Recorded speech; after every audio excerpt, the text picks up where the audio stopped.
você souber, pode cantar comigo, tá bom? Quem estiver aí também em casa, pode cantar.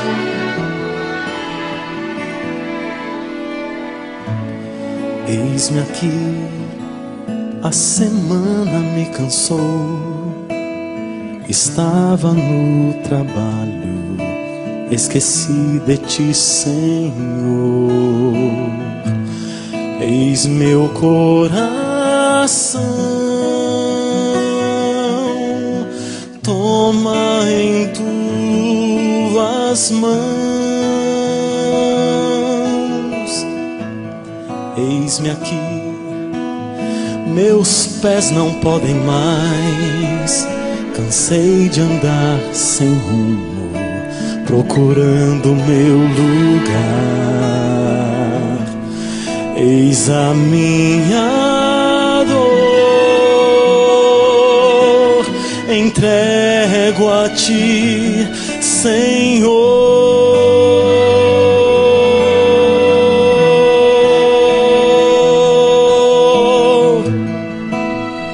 Cura teu povo e sara a ferida que houver. Ele quer colo, precisa tanto de ti. Ouça o seu louvor, como se fossem anjos mil, e cubra o teu rosto de toda imperfeição,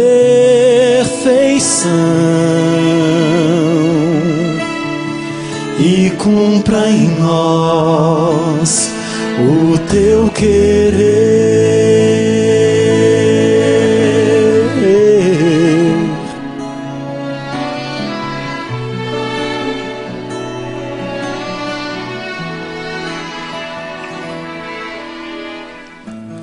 Eis-me aqui, meus pés não podem mais.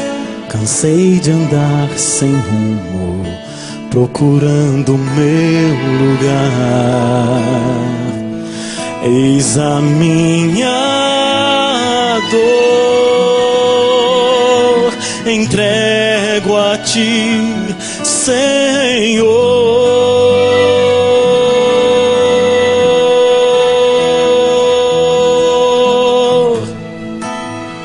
Cura teu povo e sara a ferida que houver. Ele quer colo, precisa tanto de ti. Ouça o seu louvor, como se fossem anjos mil, e cubra o teu rosto de toda imperfeição, e cumpra em nós o teu querer.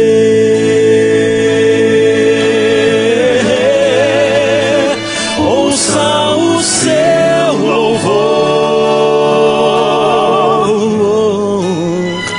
como se fossem anjos mil,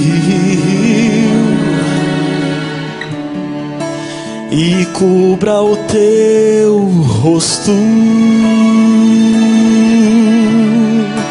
de toda imperfeição,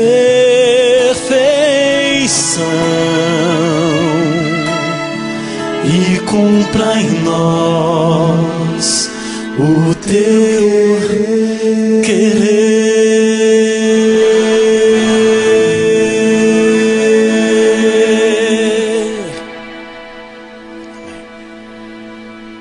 Ó Deus amado, muito obrigado, Senhor, porque o Seu Espírito nos convida para estarmos na Sua presença.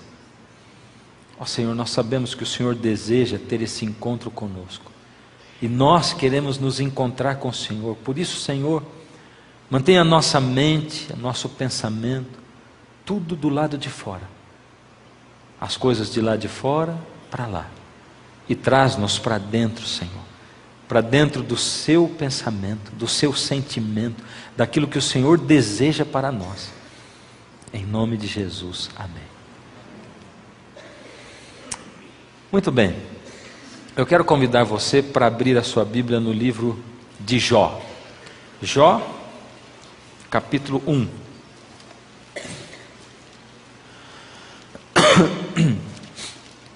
Jó 1.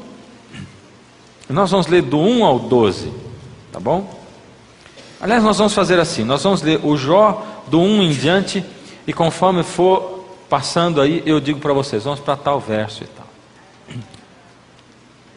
Havia um homem na terra de Uz, cujo nome era Jó, homem íntegro e reto, temente a Deus e que se desviava do mal. Nasceram-lhe 7 filhos e 3 filhas, possuía 7.000 ovelhas, 3.000 camelos, 500 juntas de bois e 500 jumentas. Era também muito numeroso o pessoal ao seu serviço, de maneira que esse homem era o maior de todos os do Oriente. Seus filhos iam às casas uns dos outros e faziam banquetes, cada um por sua vez, e mandavam convidar as suas 3 irmãs a comerem e beberem com eles. Decorrido o turno de dias dos seus banquetes, chamava Jó a seus filhos e os santificava. Levantava-se de madrugada e oferecia holocaustos, segundo o número de todos eles, pois dizia: talvez tenham pecado os meus filhos e blasfemado contra Deus em seu coração. E assim fazia Jó continuamente. Verso 13.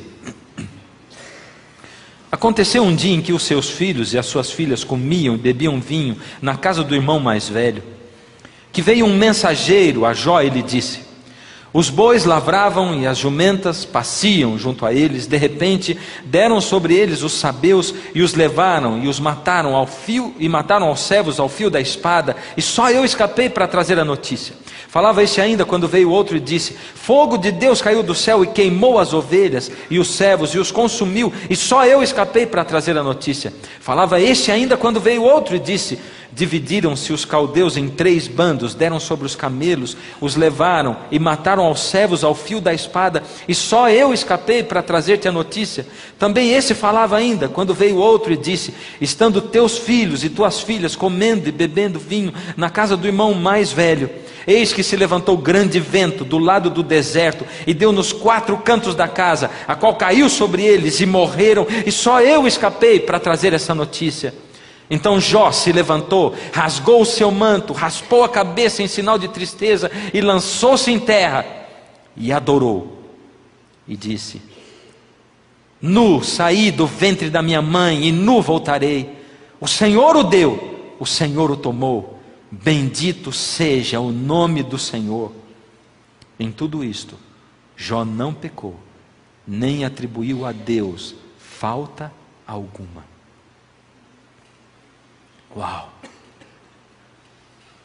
Que super-homem era esse Jó. Um super-homem, não era? O que faz um ser humano reagir dessa maneira? O que faz um ser humano passar por calamidades terríveis, tremendas, sofrer um monte? E sabe, nós não somos bons em medir o sofrimento dos outros e nem em sentir o que os outros sentem. Nós não sentimos. Quando você chega para alguém e diz assim: eu sei o que você está sentindo, a não ser que você tenha passado exatamente pelo mesmo problema, você não sabe. E mesmo que você tenha passado pelo mesmo problema, você ainda não sabe, porque o seu sentimento e o seu modo de agir é diferente do outro. E quando a gente diz assim: eu sei o que você está sentindo, a gente não sabe. Nós somos frios, Nós nos tornamos frios, conforme o tempo passa, ainda mais. Nos tornamos insensíveis. De certo modo, isso é até um jeito de nos proteger, de nos preservar, porque se a gente conseguisse sentir os sentimentos tristes de todos, o tempo todo, a gente morreria dentro de nós mesmos. Mas você imagina alguém que perde tudo. Um dos grandes problemas, causas de depressão no mundo, é o problema financeiro. Você sabe disso, né? Quantos que devem estar aqui nessa noite, que perderam tudo, ou que não conseguem se levantar na vida, que olham para si mesmos e olham no espelho e dizem assim: eu não passo de uma promessa, porque desde pequeno as pessoas diziam: puxa, como é inteligente, esse é uma promessa, mas eu não passo de uma promessa. E aí a pessoa se fecha, não consegue olhar no espelho, ter gosto pela vida, a depressão toma conta. Gente que perde tudo. Eu conheci um casal, eu tinha ido pregar numa cidade e depois eles foram me levar para o aeroporto até uma outra cidade, até em Porto Alegre. Dentro do carro comigo um casal, um rapaz dirigindo, a esposa dele atrás, um casal jovem. E a moça num momento diz assim: pastor, o senhor está sentado do lado do homem que mais odiou a igreja e Deus na vida dele. E o rapaz estofou o peito e diz assim: pois o senhor está sentado do lado da pessoa que mais ama a Deus e a igreja hoje. Eu disse: oh, que maravilha, e aqui a gente deve uma transformação tão maravilhosa dessa. E ele disse assim, começou a contar a história dele, de conversão, de como ele conheceu a Jesus, como Jesus entrou na vida dele, tomou conta e transformou tudo. De repente, lá no fim da história, a esposinha dele disse assim: pastor, só que alguma coisa estranha tem acontecido na nossa vida, porque depois que o meu marido se entregou a Deus, a nossa vida financeira está numa derrocada, ladeira abaixo, a gente perdeu tudo, pastor. Estava na mão dele uma loja que vem passando de geração a geração dentro da família, pois nós perdemos tudo, problemas financeiros terríveis, nós ficamos endividados. O meu marido que nós sempre tivemos uma excelente condição financeira, a família dele. Agora nós estamos, você sabe o que o meu marido faz, pastor? Ele enche o porta-mala do carro de roupas e vende de porta em porta, de casa em casa, é isso que ele faz. E a gente tem dívidas para pagar, a gente não sabe mais o que fazer. O que acontece? Dá a impressão até que a gente batizou na igreja errada, porque depois que batizou a coisa piorou, ao invés de melhorar. E eu como pastor já ouvi isso algumas vezes, de gente que me procurou e diz assim: eu acho que eu batizei na igreja errada, porque ao invés das coisas melhorarem, elas pioraram. Pois então Jó devia ser da igreja errada também, porque Jó não só perdeu tudo, como ele perdeu também os filhos, e todos os filhos, 10 filhos de uma vez só. Ele perdeu a família, a coisa que a gente mais ama na nossa vida. Aquela moça disse assim: pastor, ontem meu marido saiu, a semana passada meu marido saiu de casa levando o carro cheio, o porta-mala cheio de roupas. Antes dele sair, ele me disse: eu estou esquecendo de uma calça comprida que alguém pediu, e eu fui em casa, peguei a calça comprida e levei para o carro, e ele foi embora. Dali uma meia hora, uma hora, ele me ligou da estrada e me disse: olha, a Polícia Federal me parou, você não acredita, eles foram conferir a nota que eu tinha feito, e aquela calça não estava, por causa disso me botaram uma multa de mais de R$1.000. Pastor, você sabe o que é R$1.000 para quem já foi abaixo de zero? Na hora que ele falou aquilo, eu não respondi nada, eu dei um grito, eu peguei o meu celular, joguei no chão e transformei ele em 10. E eu gritei para Deus, eu disse assim: Deus, é esse tipo de proteção que o Senhor quer dar para a gente? Se é esse tipo de proteção que o Senhor quer dar para a gente não precisa. Eu não preciso, eu não quero mais a sua proteção, pois eu tenho entregue a minha vida para o Senhor, eu tenho entregue tudo, e é isso que o Senhor dá para a gente, eu não quero mais. Passei um dia amargo, triste. No final da noite eu estava com o rádio ligado, na Rádio Novo Tempo, e um sermão falou direto na minha vida. E eu que já estava com o coração pesaroso, eu fui para o meu quarto, ajoelhei e eu orei, mas eu orei com todas as minhas forças. E eu disse: Deus, se eu tiver que perder tudo, que meu marido, meus filhos e eu, que a gente não perca a vida eterna, eu entrego tudo na sua mão, faz do Senhor o que o Senhor quiser, se a gente tiver que ter alguma coisa, se não tiver que ter, mas pelo menos não deixa a gente perder a vida eterna. Aqui diz que Jó perdeu tudo, e no momento que a gente acha que o Jó raspou a cabeça, rasgou a sua roupa e lançou-se em terra, e a Bíblia diz, e adorou a Deus. Ele adorou a Deus. Que tipo de super-homem era esse? Jó era um homem influente, tremendamente influente. A Bíblia dá a lista dos bens de Jó, e não era uma lista pequena, não, uma lista grande.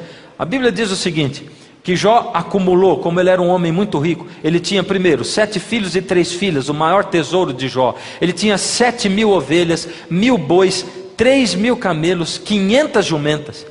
Jó tinha tudo isso aí. Eu tive calculando mais ou menos isso aí, e dá mais ou menos o equivalente a 10, 15 mil cabeças de gado.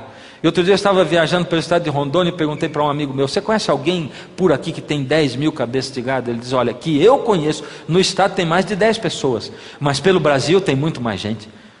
Mais de 100 pessoas com mais de 10 mil cabeças de gado. Só que Jó era o homem mais rico do Oriente. Ele era, na verdade, o maior de todos os do Oriente, o homem mais importante, o homem mais poderoso do Oriente, com essa riqueza. Deus está falando através da Bíblia, de crianças, de gente.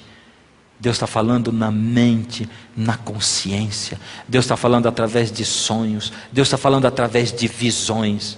Deus está falando. É lógico que tem algumas pessoas que se confundem, não é? Outro dia eu recebi uma carta quando saí de uma igreja, uma pessoa dizendo assim, pastor, sabe, a cartinha dizia assim, eu a vida inteira fico ouvindo vozes que me atormentam, eu não consigo dormir, não consigo comer, uma coisa terrível, e agora que eu estou ficando boa num tratamento médico, estou parando de ouvir vozes, o senhor vem e diz que eu tenho que ouvir a voz de Deus, o que eu faço? Eu tenho que ouvir essas vozes de novo?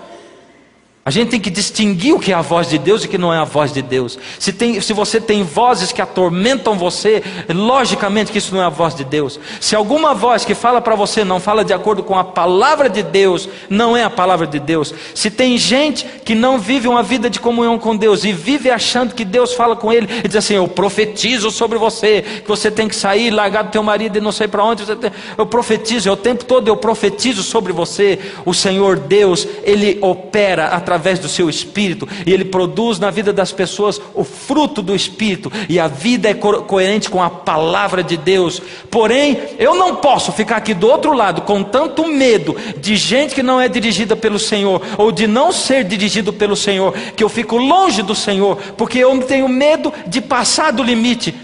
Por misericórdia, Deus está chamando a você e a mim, e está dizendo assim, eu estou falando com você, é você que não está ouvindo, eu estou falando na sua mente, eu estou falando através de sonho, eu estou falando sim, através de visão, como eu falava com Abraão, porque a palavra de Deus diz que Abraão nunca viu a Deus, porque ninguém jamais viu a Deus, é o que diz a palavra de Deus, ninguém jamais viu a Deus, ninguém é ninguém mesmo. Abraão não viu a Deus. Por isso quando Obama diz, Abraão via e ouvia coisas que nós não vemos e não ouvimos, Jó não viu a Deus. Contudo, Jó declara aqui no livro dele, e isso eu preciso que você leia junto comigo, lá no finalzinho do livro de Jó, no capítulo 42,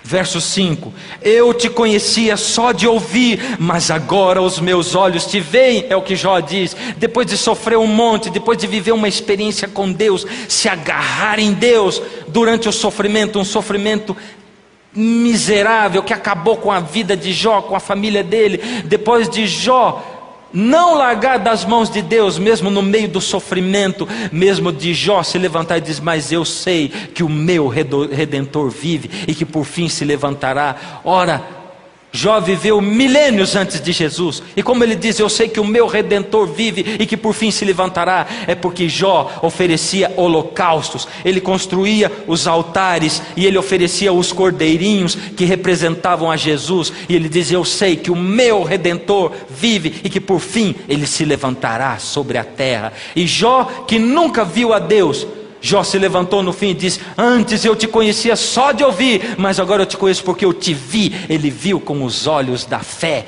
que você e eu podemos e devemos ter. Porque nós não somos da geração de Obama, nós somos da geração de Jó. E o homem mais poderoso do Oriente, Jó, ele era o mais poderoso, porque ele tinha Deus na sua vida. A palavra de Deus descerra para nós muitas vezes esse véu que nos oculta ou que nos impede de ver o mundo espiritual. Enquanto você e eu andamos aqui nessa terra, tem todo um mundo espiritual acontecendo.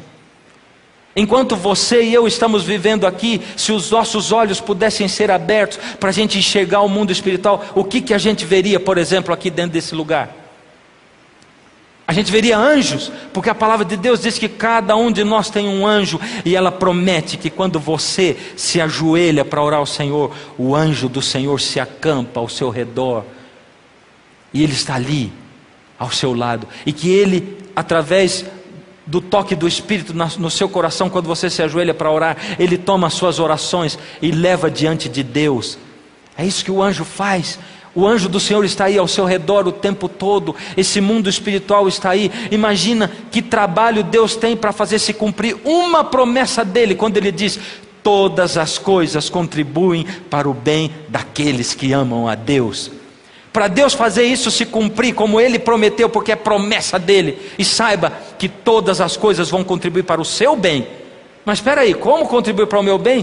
Todas as coisas contribuíram para o bem de Jó, que perdeu tudo e perdeu os filhos? Contribuíram ou não? Sim ou não? Você quer uma vidinha igual a do Jó para você? É isso que Deus está tentando dizer para você. Filho, eu não tenho como hoje tirar você do problema, porque você está numa terra problemática cheia de pecado. E se você continuar assistindo a essa programação, você vai entender melhor essa coisa. Mas filho, eu prometo para você estar com você no vale da sombra da morte. Eu vou estar com você no vale da sombra da morte. E você vai ter a força que Jó teve, e a visão de mim que Jó teve, e você vai se voltar para mim, filho. É isso que vai acontecer. Em alguns lugares a Bíblia descerra essa cortina, esse véu que nos separa do mundo espiritual. Por que esse véu nos separa? Você se lembra lá em Gênesis? A palavra de Deus diz assim, que Adão e Eva foram criados perfeitos, e a glória de Deus os envolvia. E de repente, quando eles pecaram, a palavra de Deus diz assim: e os seus olhos se abriram, e eles viram que estavam nus. Os olhos se abriram. Bom, antes de pecar, eles viam a Deus face a face, e se comunicavam com Deus face a face. A glória de Deus irradiava para eles, e eles tinham a glória de Deus. Eles não viam que estavam nus, porque eles não tinham pecado. No momento em que os olhos deles se abriram, os olhos se abriram para enxergar o pecado, e se fecharam para o mundo espiritual. E Adão e Eva deixaram de enxergar a Deus e os anjos e o mundo espiritual, e eles passaram a enxergar o pecado, a miséria. Eles começaram a ter olhar de malícia, de derrota, de temor, de medo, sentimentos que eles não conheciam. E hoje nós não vemos o mundo espiritual. De certo modo, Deus nos poupa de ver o mundo espiritual. Você já imagina, se a Bíblia diz que o Senhor Jesus expulsou 7 demônios de uma mulher. A palavra de Deus diz também que o endemoniado gadareno veio até ele, e quando veio, o Senhor Jesus estendeu a mão, e ele caiu em terra, e o Senhor diz: qual é o teu nome? Ele diz: o meu nome é Legião, porque nós somos muitos. Muitos, uma legião de demônios num homem só.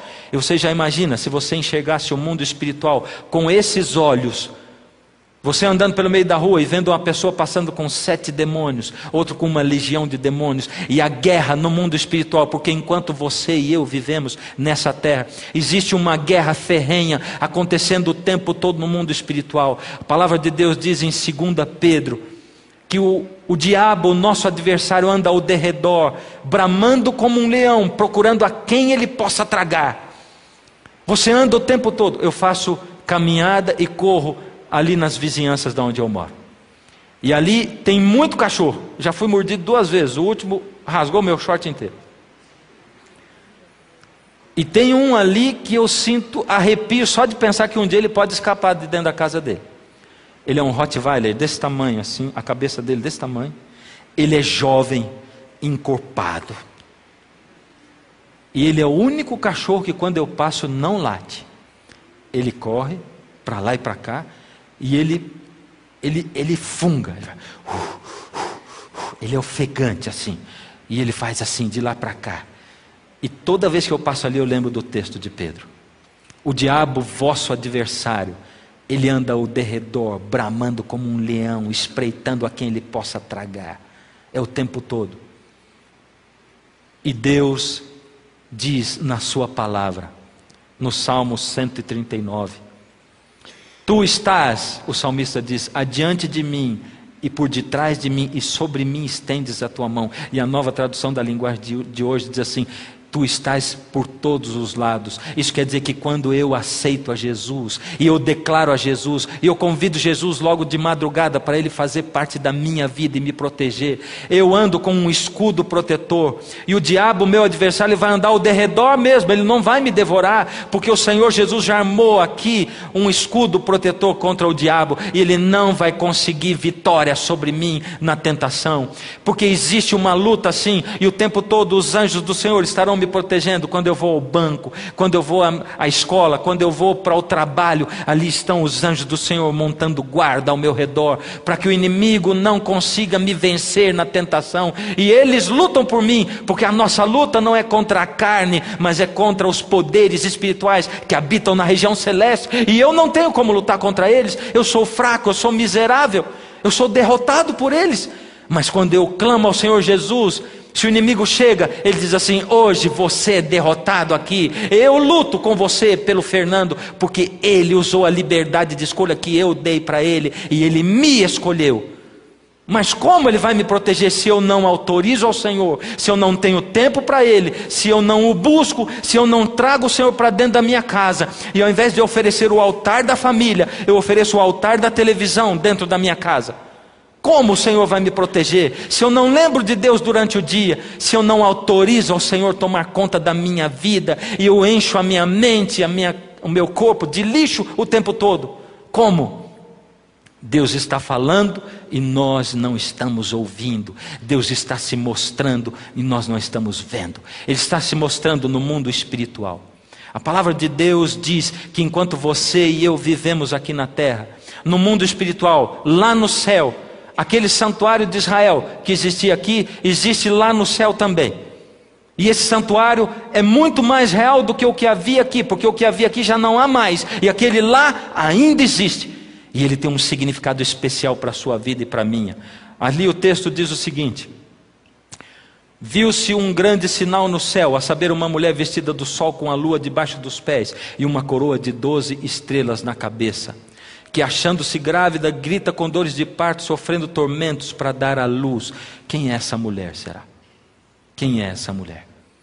A palavra de Deus algumas vezes descerra essa cortina que separa o mundo espiritual do mundo real. Quando eu falo para você do Natal, por exemplo, você pensa em que cena? Vamos fazer um Natal aqui na igreja? Fazer uma peça do Natal? O que você vai pôr aqui para enfeitar a igreja? Uma manjedoura?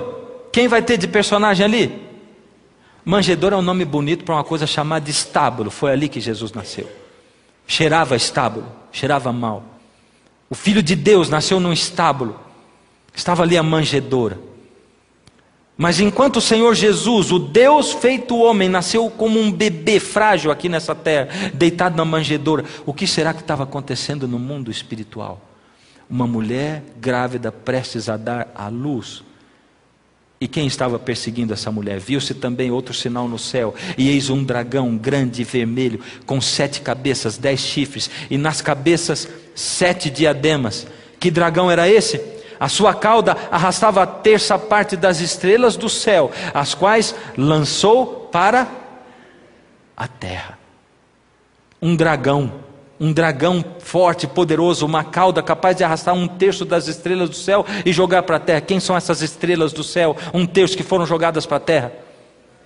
Satanás e os seus anjos.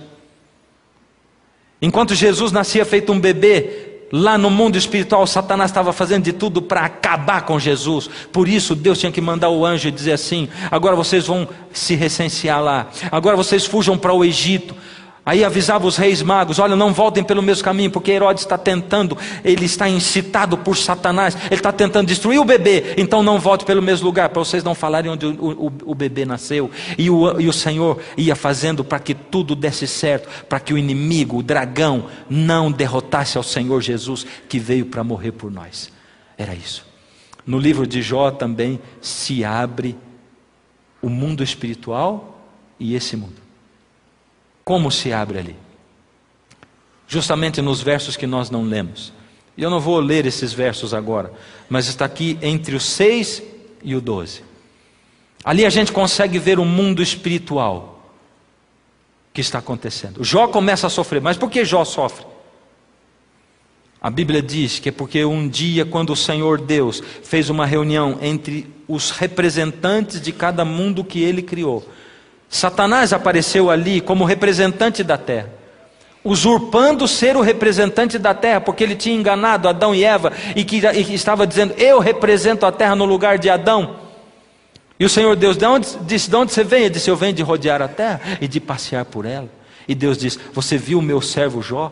E o que acontece ali é Satanás dizer: eu vi, mas o Senhor cobre ele de bênçãos, ele é interesseiro. O Jó não serve o Senhor de graça, não, ele é interesseiro.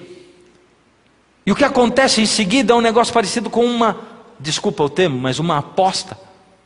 Uma aposta entre Deus e Satanás. Eu tenho um amigo, um filósofo nordestino, que ele diz assim, é um ditado: na luta entre as rochas e as ondas, quem leva pior são as ostras. É ou não é? E outro dia me disseram: não é ostra não, pastor, é o marisco, porque a ostra fica lá no fundo do mar, é o marisco que fica ali. E eu, como não moro à beira do mar, vai ficar ostra mesmo. E eu fico pensando, Deus e Satanás, as ondas e as rochas, eles resolvem fazer uma aposta, e quem sofre é o coitadinho do Jó. É o Jó. Deus diz: vai ver como Jó é fiel a mim. E Satanás: ele não vai ser fiel, então vai lá e acaba com ele. Pode matar os filhos, pode matar tudo, vai lá. E eu sempre fiquei indignado de ver essa história de Jó, como que Deus faz uma aposta com Satanás, até o dia que eu descobri em que Deus, Ele faz essa mesma aposta por mim todos os dias quando eu acordo. Todos os dias. Todos os dias quando eu acordo, Satanás aparece diante de Deus. E Deus diz: você viu o meu servo Fernando, como ele está escolhendo me seguir, como ele está me colocando no primeiro lugar da vida dele, como ele batalha, ele cai, mas ele levanta, como ele nunca fica caído, porque ele dá a mão para mim. Está vendo como ele está batalhando o bom combate da fé? E Satanás diz para o Senhor: mas ele é interesseiro, ele está com o Senhor só porque o Senhor dá isso e aquilo, e aquilo, aquilo. E o Senhor Deus diz: olha, você ainda é o dono dessa terra, você ainda tem o pecado ali, e eu sei que você vai tocar na vida dele, mas você vai ver como ele é fiel, e ele vai ficar fiel a mim, mesmo sofrendo, mesmo perdendo tudo, mesmo as pessoas que ele mais ama morrendo, você vai ver como ele é fiel a mim. E hoje a minha vida está sendo observada pelo universo, e Paulo diz: porque nós nos tornamos palco para o universo, tanto para homens quanto para anjos. E do mesmo jeito que você e eu assistimos a vida de Jó na palavra de Deus, o universo assiste a sua vida e a minha, e cada ato que você faz aqui tem repercussões cósmicas no universo espiritual. A palavra de Deus diz, por exemplo, que existe a alegria do céu quando um pecador se arrepende na terra. Você consegue entender isso? Você se arrepende aqui, e isso repercute no céu, muda o curso do céu, o rumo das coisas no céu. Os anjos se alegram, eles acham um motivo para louvar ao Senhor, e o céu rebombeia, ecoando o louvor ao Senhor, porque você aqui na terra se arrependeu. O que eu faço aqui repercute cosmicamente. O Senhor Deus todos os dias coloca na sua mão e na minha uma batalha espiritual. E Ele diz: meu filho, a minha filha vai vencer. E eu, Lúcifer, pago para você o preço da aposta. E o preço é o preço do meu sangue. E Ele pagou o preço do sangue dele na cruz, por você e por mim. Por isso está aquele santuário no céu, para registrar as coisas que o Senhor Jesus tem lá, e como Ele age no universo inteiro para salvar a você e a mim, e como o universo inteiro assiste à nossa salvação. Será que existe mesmo um santuário no céu? Olha esses textos, Êxodo 26:30. Levantarás o tabernáculo segundo o modelo que te foi mostrado Moisés levantou o tabernáculo segundo um modelo. Deus mostrou o modelo. Ah, mas esse texto ainda é fraco para dizer que existe um outro. Deus podia ter dado uma planta. Olha, eu escrevi a planta, você faz aí, não é verdade? Quem sabe não é. Mas esse texto outro de Hebreus diz: ora, o essencial das coisas que temos dito é que possuímos tal sumo sacerdote, que se assentou à direita do trono da majestade nos céus, como ministro do santuário e do verdadeiro tabernáculo que o Senhor construiu e não o homem. Um tabernáculo no céu, que quem construiu? O Senhor e não o homem. E diz ali que nós temos um tal sumo sacerdote que se assentou à direita do trono da majestade nos céus. Qual móvel do tabernáculo era o trono mesmo? Ah, você já esqueceu. Qual era? A arca do concerto. Lembra o Senhor assentado sobre os querubins? A arca.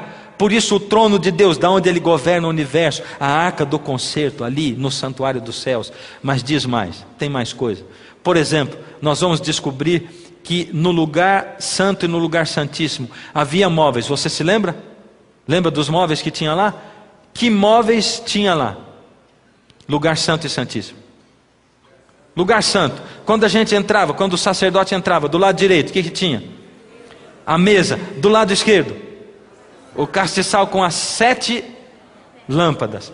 No meio, altar de incenso para as orações. E lá no lugar santíssimo, puxa, eu estou feliz demais com vocês. Vocês acertaram tudo, vocês estão versados na coisa.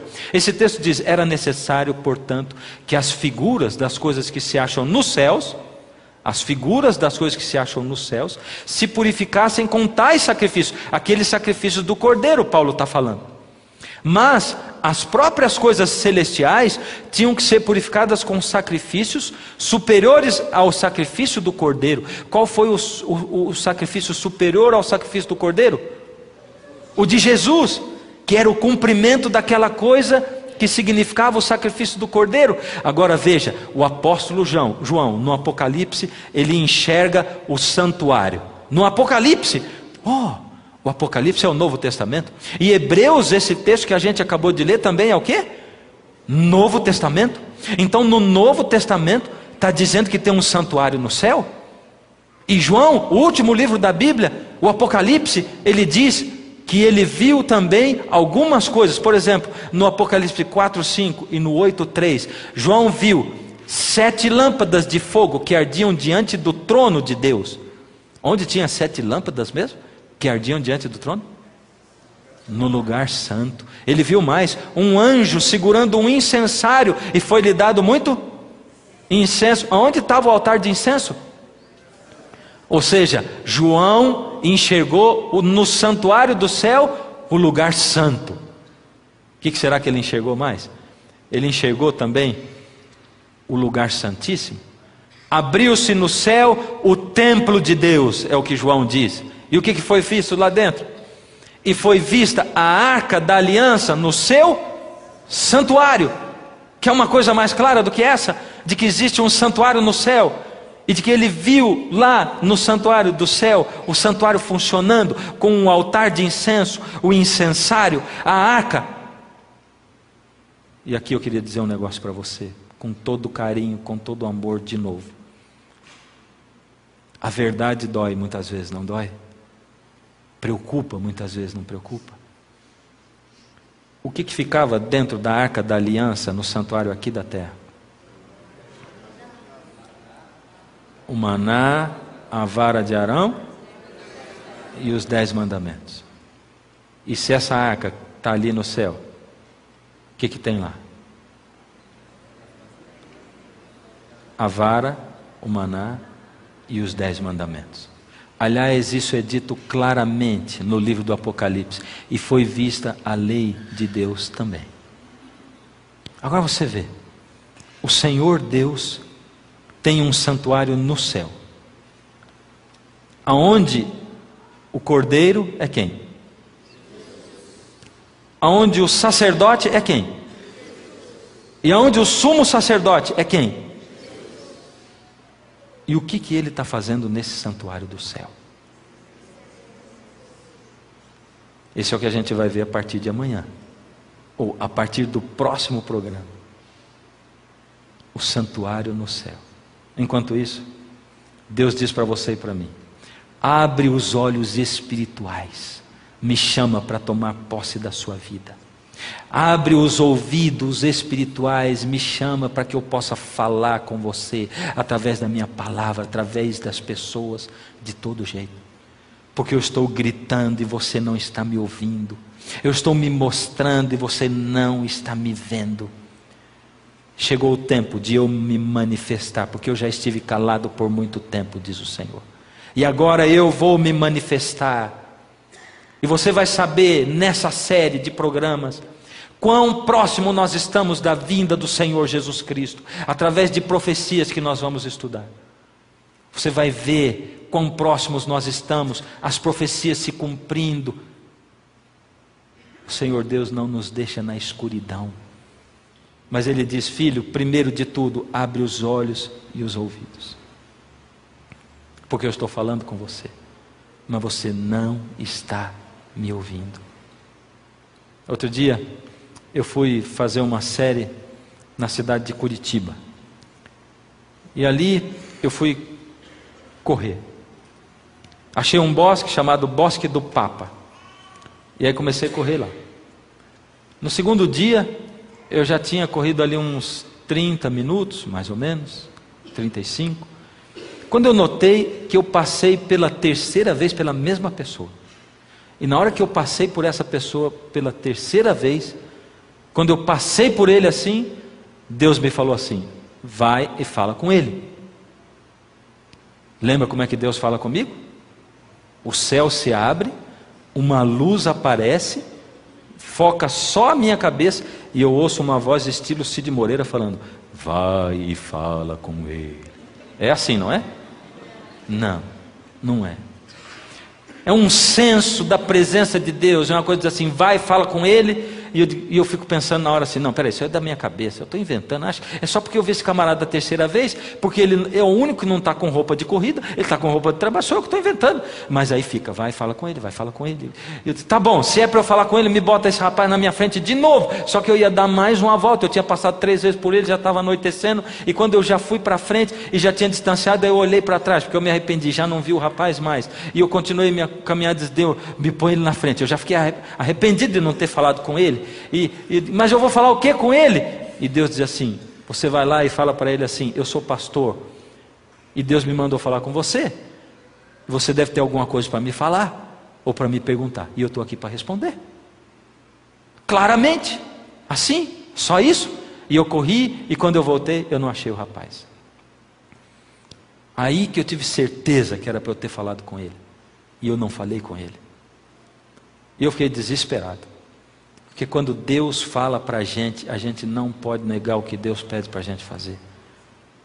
Porque Deus quer contar comigo. Deus não vai me castigar. Mas a coisa que eu mais almejo na minha vida é servir ao meu Deus. É ser um servo dele. Eu pedi perdão a Deus 1 milhão de vezes. Eu dormi mal aquela noite. Eu acordei mal no outro dia, pedi perdão. E eu comecei a orar dizendo assim: Senhor, coloca alguém mais corajoso e um servo melhor do que eu na frente dele, por misericórdia. Mas não deixe esse rapaz se perder por minha culpa, por misericórdia, por amor dele. E quando foi naquela tarde, eu fui correr de novo, e Deus me botou esse camarada na minha frente. Quando eu passei por ele, ele de costas, eu já notei que era ele, passei, olhei de novo e voltei. E eu cheguei e me apresentei para ele.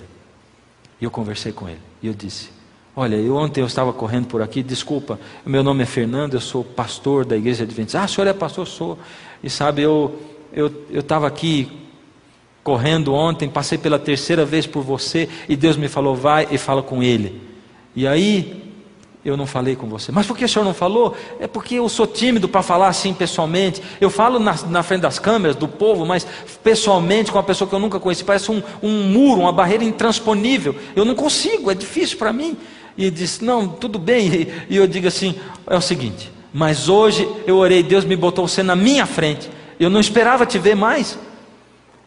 Ele falou: ah, na verdade eu não vinha, eu atrasei meia hora para sair. Naquele dia eu tinha atrasado meia hora para sair correr também. Aí eu disse, é o seguinte, eu sou pastor da igreja adventista e Deus me pediu para dizer para você assim, eu sou pastor, e se você tem alguma coisa para me perguntar, ou para me falar, eu estou aqui, pode falar. E ele abriu o coração e a vida dele todinha para mim. E eu conversei com ele, aconselhei, orei com ele, no meio daquele bosque. Ele ficou emocionado.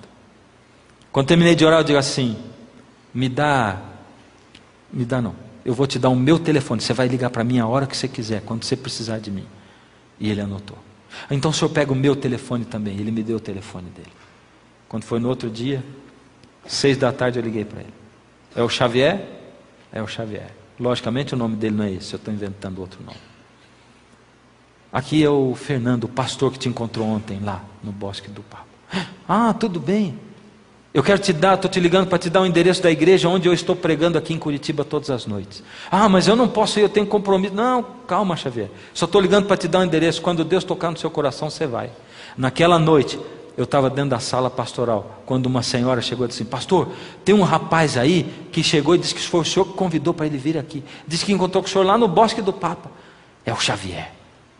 E eu corri lá para a igreja. E o Xavier estava lá. Colocamos o Xavier sentado assim, algumas pessoas para conversar com ele.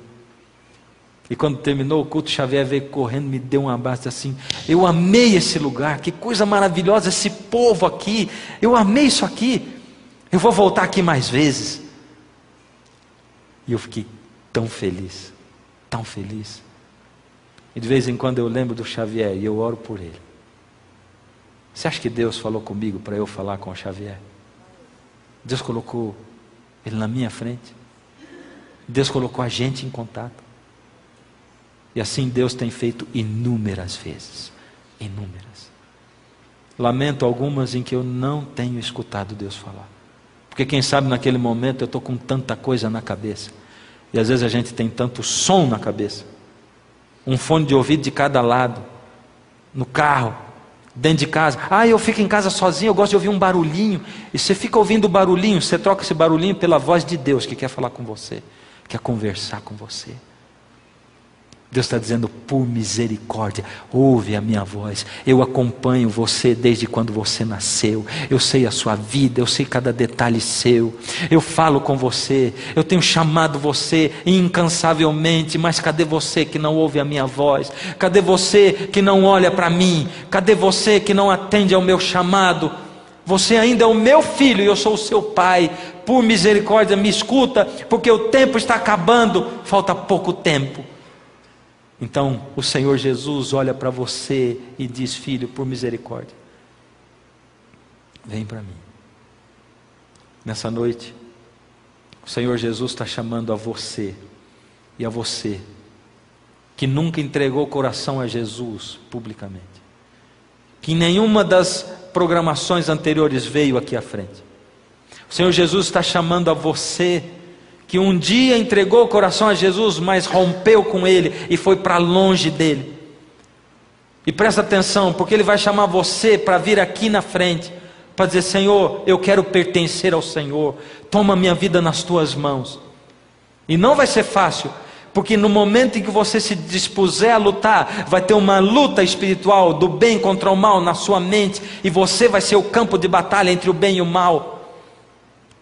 E é você quem decide, quem vence essa batalha no seu coração. Ele vai chamar você para vir aqui, porque eu quero orar com você entregando a sua vida a Ele. Mas eu já vou advertir você, não venha levianamente. Só se você quiser entregar mesmo a vida. Talvez você não tenha capacidade, força.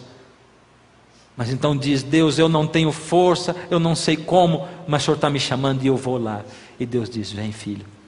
Porque eu sou o seu pai, que espero você, e que acolho você nos meus braços. Vem, eu te fortaleço, eu te esforço e te ajudo. Vem, a música vai tocar, o Espírito de Deus vai tocar a sua vida. Enquanto Ele toca a sua vida, você sai daí, caminha. São alguns passos, difíceis, tão intransponíveis para mim como falar com alguém que eu não conheço, mas são passos que podem levar você para a vida eterna. Ao nascer, eu ouvi você chorar e pude até sentir seu coração pulsar. Ninguém me viu ali, mas eu te amei e só vou pedir que ouça o que direi. Como criança eu pra sempre vou te amar, e se o calor faltar, em mim vai encontrar. E quando a idade enfim chegar, não deixe de lembrar. Como criança eu pra sempre vou te amar. Ele ainda está chamando você. Não diga não. Diga, me ajuda. Pude ouvir a primeira oração e as promessas sinceras que me fez. Um dia então prostrou-se, dizendo que pecou. Te dei a mão e o tempo então voltou. É sua última chance, a música está acabando. Como criança eu pra sempre vou te amar,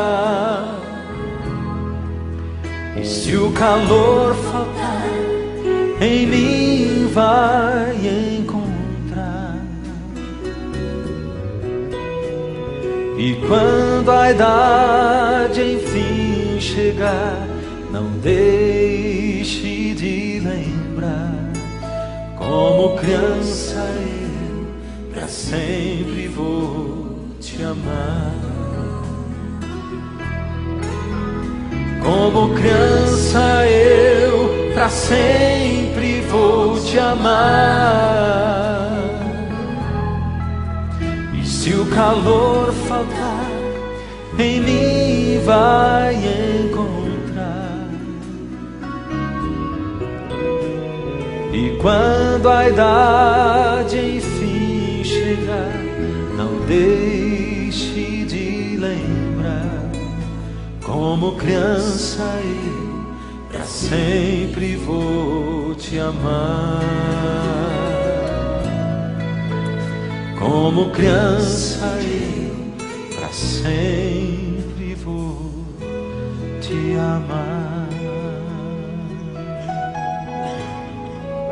Ó Senhor Deus, eu entrego nas tuas mãos, Senhor, esses teus filhos que vieram à frente e aqueles que dentro das suas casas, na frente de um aparelho de televisão, de uma tela, dedicam o seu coração ao Senhor e dizem: ó Senhor, eu não tenho forças, eu não sei como, mas o Senhor está me chamando e dizendo que me ajuda, que me esforça, me fortalece. Eu entrego nas tuas mãos todos esses teus filhos e filhas, Senhor. Ó Senhor, nós vivemos num mundo de cores, de luzes, que chamam tanta atenção dos nossos sentidos, que não podemos ouvir e ver ao Senhor, não podemos senti-lo, tocá-lo. Ó Senhor, por misericórdia, toca a nossa vida, abre os nossos olhos, os nossos ouvidos, para que possamos crer na promessa maravilhosa, na certeza de que o Senhor estará conosco, já esteve desde quando o Senhor nos criou. Toma-nos nas tuas mãos, Senhor. Faz-nos, Senhor, loucos para o mundo, porque crer num Deus invisível é loucura. Mas ajuda-nos, Senhor, a cada vez termos mais certeza de que o Senhor é o nosso Deus, de que o Senhor é o meu Deus. Tudo, Senhor, pedimos no doce nome do Senhor Jesus. Amém, Senhor.